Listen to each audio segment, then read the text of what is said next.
മംഗളൂരു പനമ്പൂരിൽ 144 ചക്രങ്ങളുള്ള ഭീമൻ truck റോഡിന് കുറുകെ കുടുങ്ങി ദേശീയപാതയിൽ അനുഭവപ്പെട്ടത് വൻ ഗതാഗതക്കുരുക്ക്. പനമ്പൂർ ബീച്ച് റോഡിൽ നിന്നും NMPT തുറമുഖത്തേക്ക് പ്രവേശിക്കുന്നതിനിടെയാണ് ഭീമൻ ട്രക്ക് കുടുങ്ങിയത്. ഇതോടെ ദേശീയപാത 66 മംഗളൂരു സൂറത്കൽ ഭാഗത്തേക്കുള്ള വാഹന ഗതാഗതം പൂർണ്ണമായും തടസ്സപ്പെട്ടു. ഞായറാഴ്ച വൈകുന്നേരമുണ്ടായ ഈ വൻ ബ്ലോക്കിൽപ്പെട്ട് അടിയന്തര ചികിത്സാ സഹായത്തിനായി പുറപ്പെട്ട രോഗികളുടെ വാഹനങ്ങൾ ഉൾപ്പെടെ മണിക്കൂറുകളോളമാണ് റോഡിൽ കുടുങ്ങിയത്. ഇനി എങ്ങോട്ടെന്നും ഈ മുഖം തന്നെ കാണണമെന്ന് ഉറപ്പാണ്. 100%.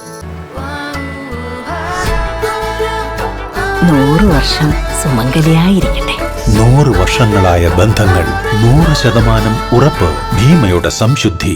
മംഗളൂരു പനമ്പൂരിൽ ഭീമൻ ട്രക്ക് റോഡിനു കുറുകെ കുടുങ്ങിയതിനെ തുടർന്ന് ദേശീയപാത 66 ഉണ്ടായത് വൻ ഗതാഗതക്കുരുക്ക്.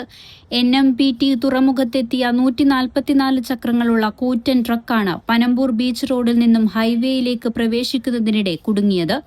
ഇതോടെ മംഗളൂരു സൂറത്കൽ ഭാഗത്തേക്കുള്ള വാഹന ഗതാഗതം പൂർണ്ണമായും തടസ്സപ്പെടുകയായിരുന്നു. ശനിയാഴ്ച രാത്രി പടുബിദ്രിയിലെ പ്രജ് ഇൻഡസ്ട്രീസിൽ നിന്നാണ് കയറ്റുമതി സാധനങ്ങളുമായി ഈ ഭീമൻ ട്രക്ക് പുറപ്പെട്ടത്. രാത്രി 11 മണിക്ക് പുറപ്പെട്ട വാഹനം ഞായറാഴ്ച പുലർച്ചെ 4 മണിയോടെയാണ് പനമ്പൂർ തുറമുഖത്ത് എത്തിയത്. തുടർന്ന് തുറമുഖത്ത് സാധനങ്ങൾ ഇറക്കിയ ശേഷം ഞായറാഴ്ച വൈകുന്നേരം 4 മണിയോടെ ട്രക്ക് തിരികെ ഹൈവേയിലേക്ക് പ്രവേശിക്കാൻ ശ്രമിക്കുകയായിരുന്നു. ബീച്ച് റോഡിൽ നിന്ന് പുറത്തേക്ക് വരുന്നതിനിടെ വശത്ത് മറ്റൊരു വാഹനം ഉണ്ടായിരുന്നതിനാൽ ട്രക്കിന് കൃത്യമായി തിരിക്കാൻ സാധിച്ചില്ല. തുടർന്ന് ഡ്രൈവർ ട്രക്ക് മുന്നിലുള്ള ഹൈവേ ഡിവൈഡറിന് സമീപം നിർത്തുകയായിരുന്നു. ഇതോടെ ട്രക്കിന്റെ ഭീമമായ പിൻഭാഗം ഹൈവേക്ക് കുറുകെ വരികയും റോഡ് പൂർണ്ണമായും അടയുകയും ചെയ്തു.